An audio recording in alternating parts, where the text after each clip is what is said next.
Hello everyone, welcome to ACE Anesthesia.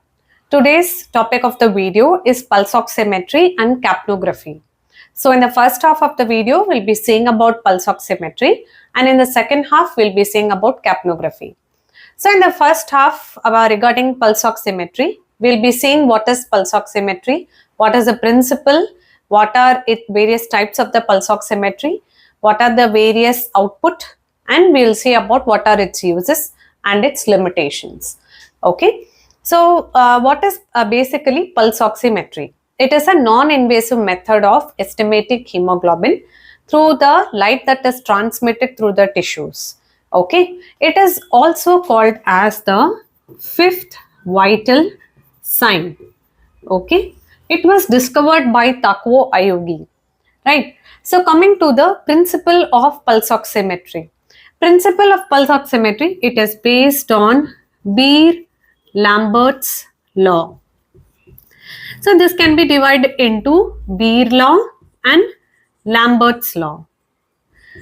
So what is Beer law states that the intensity of the light which is transmitted in the tissue, it will be directly proportional. That is, if the intensity of the light which is transmitting of the tissue will decrease if the concentration which is present of the solute through which the light is getting transmitted increases. Right? This is called as the Beer's law. What does Lambert's law states that the intensity of the emitted waveform that is present will reduce if the distance that is traveled through the tissue increases. So this is the Lambert's law. So combining together forms the Beer-Lambert's law, which states that the emitted intensity is intensity into e raised to minus, d refers to the distance traveled, c refers to the concentration, and a is basically a constant for a particular solvent. Right? This is the Beer-Lambert's law, which is the basic principle of a pulse oximeter. So how does a pulse oximeter basically look like?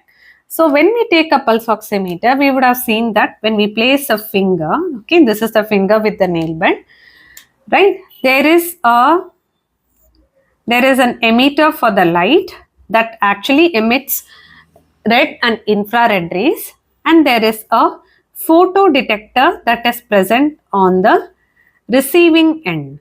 Okay, this will take the output to the microprocessor, okay, which will be giving the output for the pulse oximeter. Right, so this is how the pulse oximeter basically works. Now coming to when we see a pulse oximeter, we should also note that it gives also a value as well as a waveform. Right, so how does the waveform basically we can interpret? So we can take this in the form of a graph, which is light that is emitted versus time. Okay, so when we take a pulse oximeter graph, we have 4 sections of it, right? The first section that is present is the pulsatile arterial waveform. Okay, second one is the non-pulsatile arterial waveform. Then we have the venous waveform. Then we have the light that is transmitted through the tissue, right? So this waveform that is present is the alternating current waveform, and the remaining 3 forms the direct current waveform.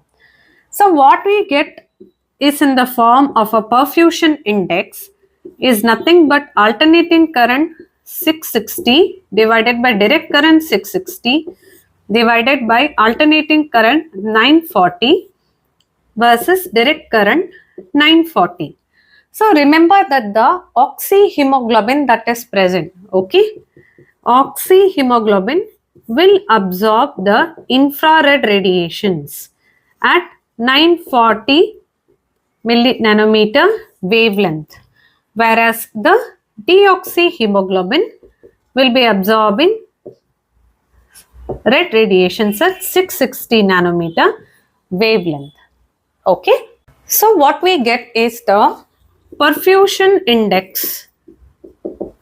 Perfusion index that is present is nothing but a pulsatile waveform divided by the non-pulsatile waveform.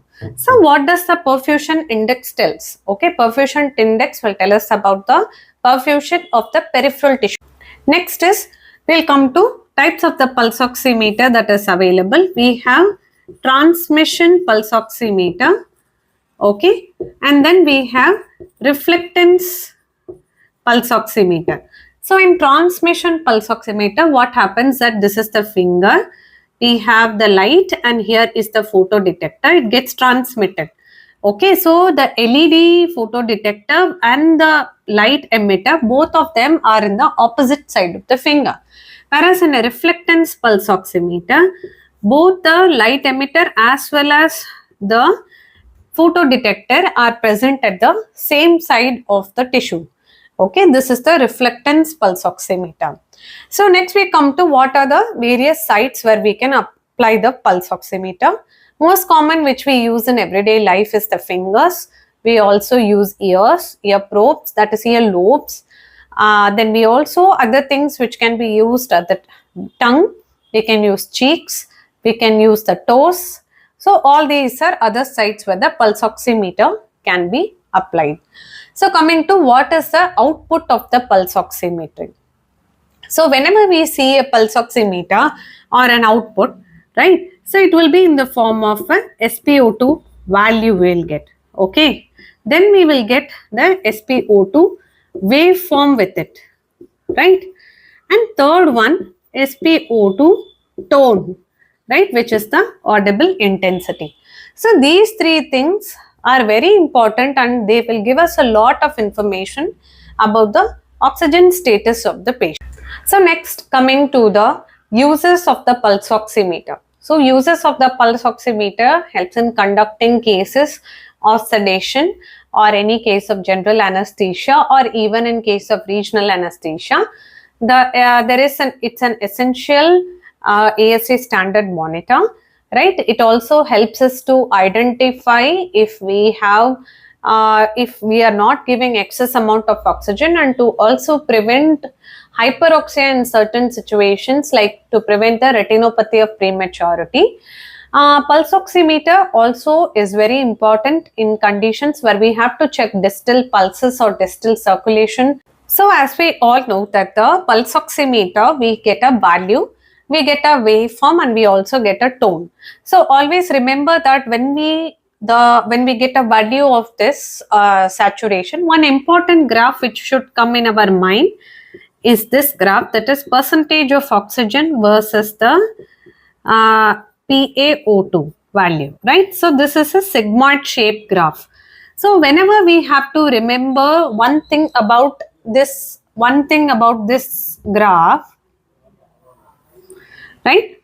So this sigmoid shaped graph that is present basically, so in this graph, whenever we reach a PaO2, so whenever that is the saturation, this is nothing but the SpO2, like percentage of oxygen.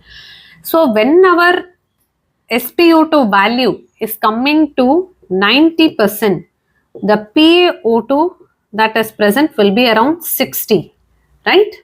When our SpO2 value is coming to about 75%, remember that the PaO2 that is present is just 45.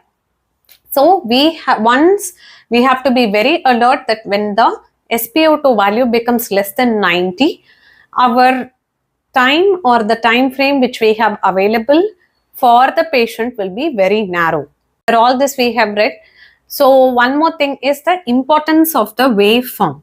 So we know that there is a systolic, there is a dicrotic notch and then the diastolic waveform that is present of a pulse oximeter. So whenever the pulse oximeter waveform that is present is having some kind of missing beats or skip beats, so remember that it could be because of hypovolemia. And one more thing, that the waxing waning pattern of the pulse oximeter also detects that it can be because of hypovolemia. One more thing which we have to remember, that when the dichrotic notch becomes very close to the baseline, this can be because of vasodilatation, right? So this way the SpO2 value and SpO2 waveform as well as the tone. Remember, the tone is also very important thing, that it is directly proportional to the saturation of oxygen that is present. So you would have noticed that once when the saturation becomes less than about 90%, the tone of the pulse oximeter itself changes, right? So these three things are very important, that helps us to identify the cause of the changes in the SpO2 that is present, right?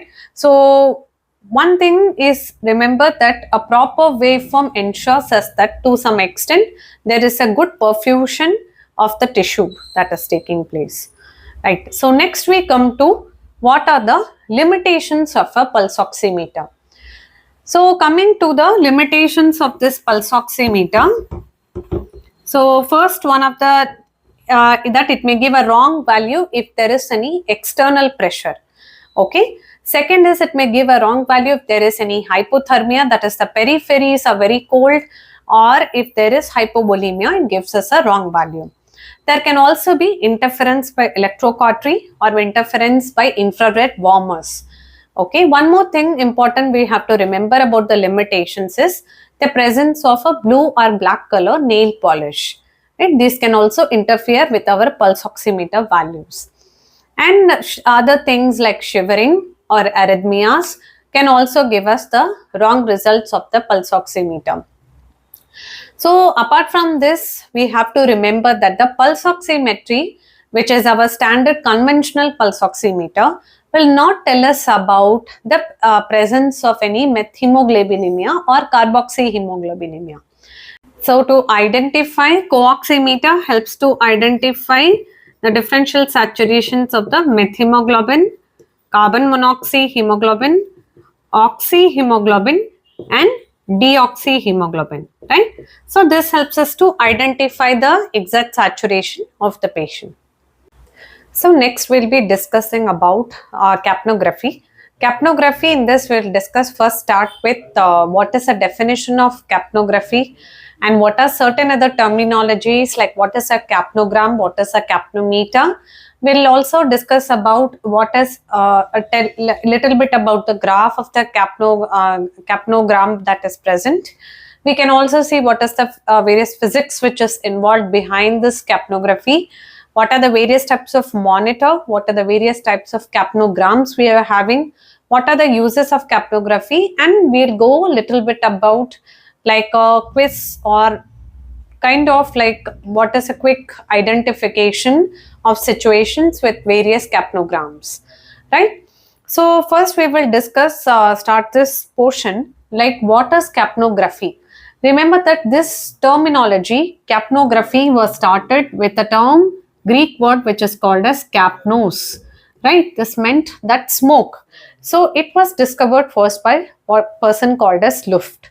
So capnography is basically the concentration of carbon dioxide which is plotted against the time, right? But what is the device which is measuring the partial pressure of carbon dioxide among the total mixture of gases, and it interprets in a numerical or waveform which is called as capnometer. Okay, that device is called as a capnometer, and capnogram is the actual waveform which we are getting, right? So now we come to, let's see, or let's briefly look at the graph. This is our normal EtCO2 graph which we tell in our daily basis, right? So this graph which is present is basically the end-tidal carbon dioxide versus time graph that is present. So when we draw the graph, we start with the baseline, we start with this upstroke, there is a plateau and downstroke, right?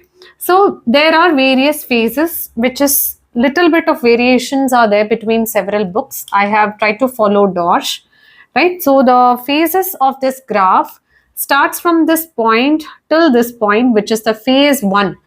Is so when we start with where we find out that there is carbon dioxide is not an inspiration. Unless there is a rebreathing, considering that the patient has inspired the gas without any rebreathing, and there is a starting of expiration, which is the phase 1. So the phase 1 of the graph that is present basically will be from our anatomical dead space. Right, the gases will be from our anatomical dead space that contains the mixture of carbon dioxide. Next we come to phase 2, which will be mixture of this anatomical plus alveolar dead space. Okay, this is the phase 2. And phase 3, which is the plateau phase, which is the alveolar carbon dioxide, or also called as the alveolar plateau, and it comes back to phase 4, which is our inspiration phase. Right, so in this we observe that there are two angles, that is alpha angle, which is normally about 110 degree, which will be varied in case our FRC varies, or if there is any obstruction, or if there is in those situations alpha angle may vary. And second is the beta angle, which is normally about 90 degrees. This gets affected during the time of rebreathing. So this is our normal capnogram. So after discussing this capnogram, one important thing which we should remember, that this point is our EtCO2 value which we are taking, right? So this is a brief about the graph. Next comes to what are the physics which is involved behind our capnography. So there are actually several forms of identification of the carbon dioxide. We have infrared spectrography, we have Raman spectrography, we have mass spectrography, we have photoacoustic spectrography, and we have chemical colorimetric analysis. So these are various methodologies which we use to identify the carbon dioxide from the mixture of the gases. So our most important which we use in our everyday life is our infrared spectrography. So the basic fundamental principle behind this is that infrared rays which are present, they will be identifying the carbon dioxide from the mixture of the gases, and then this will be reflected in the form of a value. Right, so one thing to remember is that infrared which is present, these rays will be able to detect only those molecules with two different atoms. So when it comes to identifying oxygen, this will not be able to do because oxygen has two similar atoms in it. Right, so one more molecule which can interfere with our AtCO2 will be nitrous, because it contains a nitrogen atom and also an oxygen atom.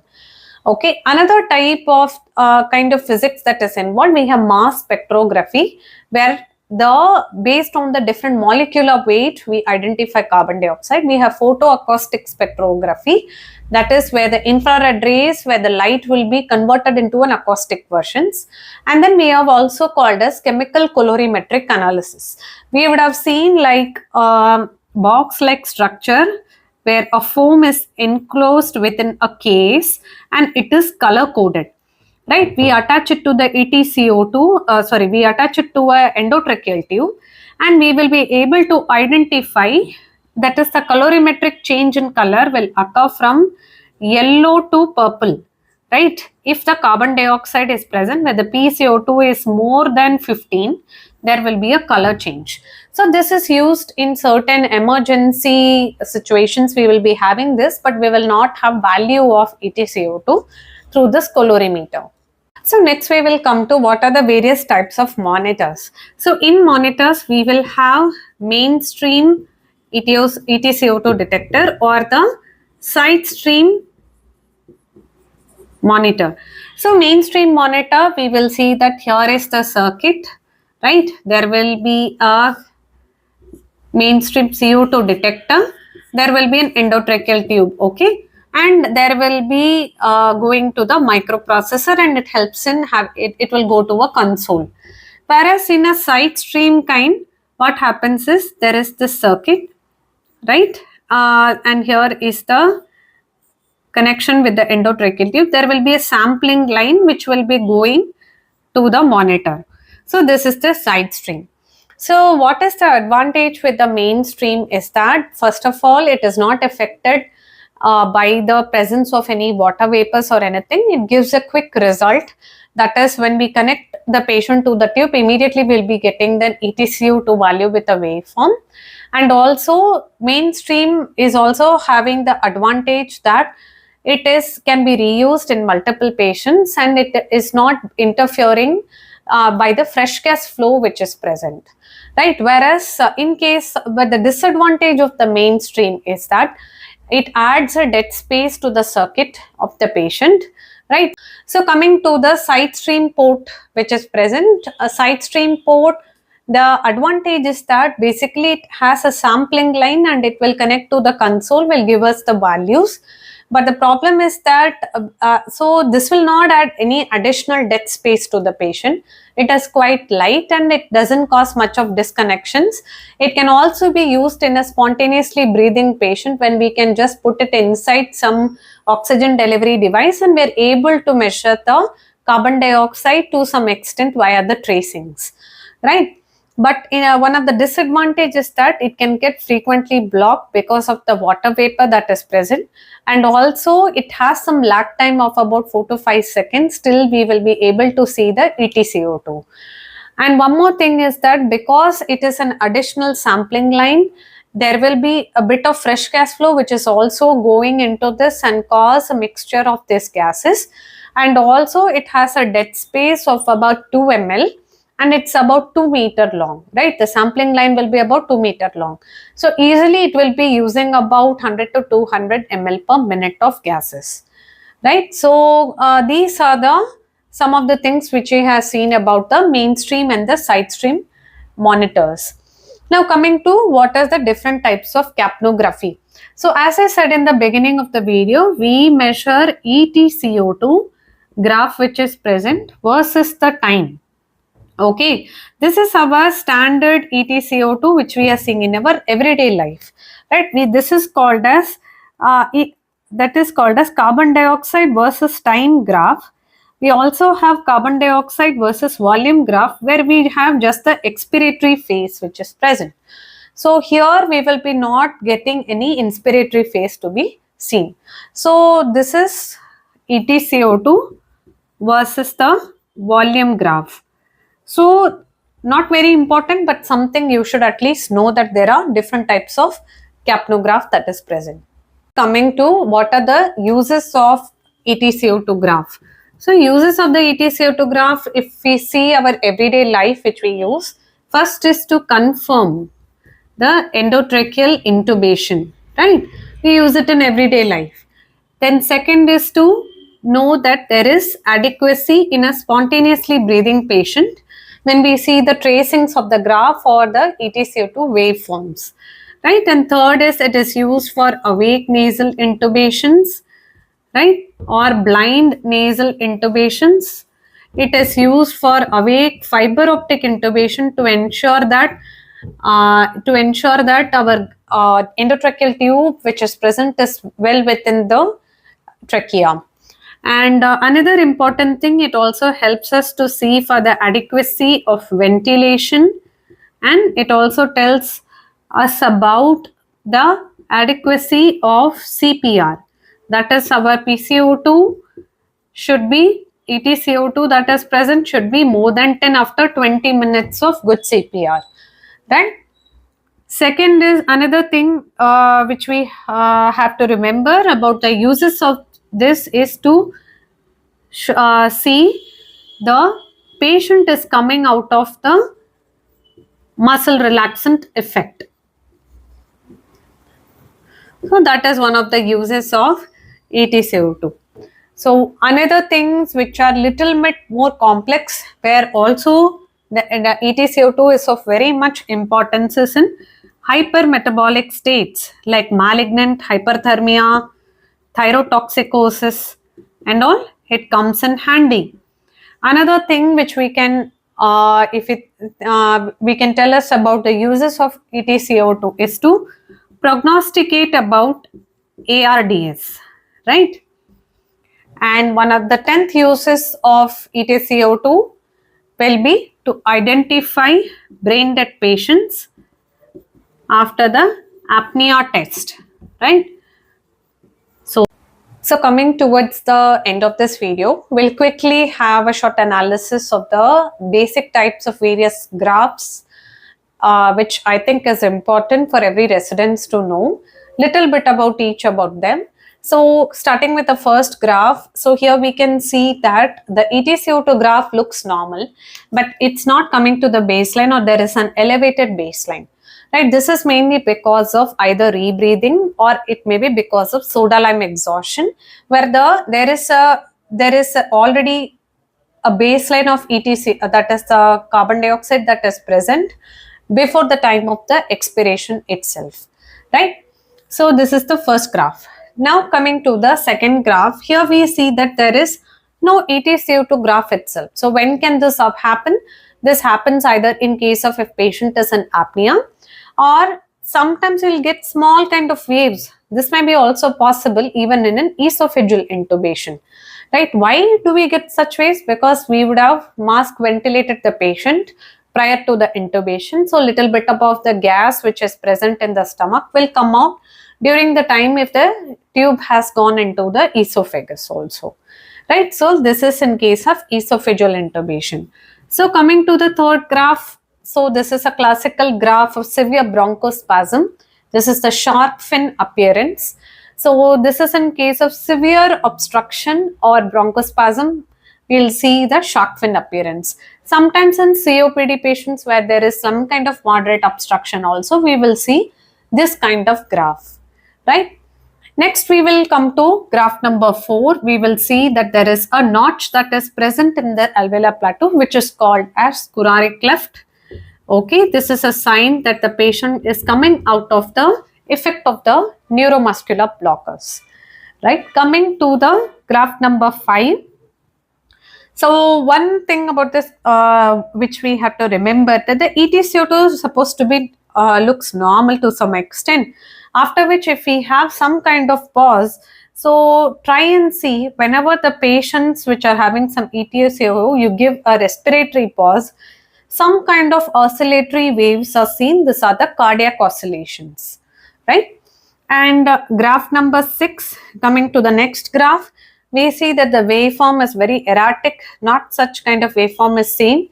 So in a situation like cardiac arrest where we don't have any cardiac output at all, so we'll be seeing such a kind of EtCO2 graph, right? So next we come to graph number 7. We see that there is a gradual, so this is like an extrapolated graph, okay? Try to understand it. So we'll see that the gradual reduction in EtCO2, but the graph looks normal and comes to the baseline. So this situation where there is a decrease in EtCO2, this can happen because of our causes like hyperventilating the patient because CO2 is getting washed off, or in conditions if there was a hypotension, or if there was hypovolemia, or if there was hypothermia. These are the causes which can cause fall in the EtCO2 graph. Other causes where there will be a sudden disappearance of EtCO2 can be in cases like pulmonary embolism, where for a fraction of a second we will not have any EtCO2 graph, right? And this can also be present in conditions where, like especially if you are hyperventilating the patient, we will see that there are more number of breaths per minute. Gradually the EtCO2 comes down, right? So coming to the last graph which we see in this graph number 8, we will see that there is a gradual increase in the EtCO2. Graph appears to be normal. So the causes of increase in this condition will be probably alveolar hypoventilation. So we see that gradually the EtCO2 graph is having increased the graph is having increased end-tidal carbon dioxide. So causes of, so if this increase in EtCO2 was somewhat like this, there is a sudden increase in the EtCO2, this can be causes of because of situations like hypermetabolic states like malignant hyperpyrexia, or it can be because of even like a laparoscopy port. When they insert, there will be a sudden increase in the carbon dioxide levels, or this can also be because where the patients may gradually have increased EtCO2 like in fever or in shivering, or in cases of tourniquet release where you observe a rise in the EtCO2, right? But this kind of graph where the EtCO2 was almost like normal, but there was a sudden surge and very high surge of this EtCO2 graph will be seen only in hypermetabolic states. So in today's video, I've discussed about two important ASA standard monitoring system, that is pulse oximeter and capnography. So I try to cover both of these topics briefly, and important points are all I try to cover within this video. I hope this video was very informative to all of you. If you have any suggestions for any topics to be discussed, please let me know in the comment section below. Keep supporting. Thank you all.